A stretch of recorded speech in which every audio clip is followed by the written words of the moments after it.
আসসালামু আলাইকুম। আমি Manas Chakraborty SK technical training centre থেকে আপনাদের স্বাগতম জানাচ্ছি আজকের ভিডিওতে। আজকে আমরা দেখব দুটি মোটর নিয়ন্ত্রণ। বড় বড় বিল্ডিংয়ে পানির মোটর 24 ঘন্টা চালু রাখার জন্য দুটি মোটর আলাদা আলাদাভাবে চালাতে হয়। বড় বড় মিল ফ্যাক্টরিতে অনেক সময় দুটি মোটর আলাদা আলাদাভাবে চালাতে হয় এবং অনবরত চলতে হয়, একটার পর আরেকটা অনবরত চলতে হয়।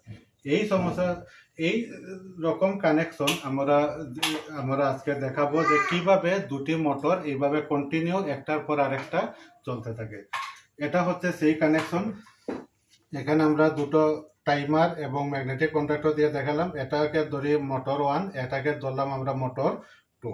এই দেখেন এখানে টাইমার সেট করা আছে 5 সেকেন্ড। 5 সেকেন্ড এই মোটরটা চলবে, এরপর 5 সেকেন্ড পরে অটোমেটিক 2 নাম্বার মোটরে চলে আসলো, আবার 5 সেকেন্ড পর চলে যাবে ওই মোটরে। মানে আমরা ঘন্টা হিসেবে ইউজ করবো নাকি? এইভাবে আমরা 1 ঘন্টা, 2 ঘন্টা, আধা ঘন্টা, যত সময় হোক আমাদের টাইমারে ফিক্সড করে রেখে অত সময় পর পর অটোমেটিক মোটর চেঞ্জ হবে।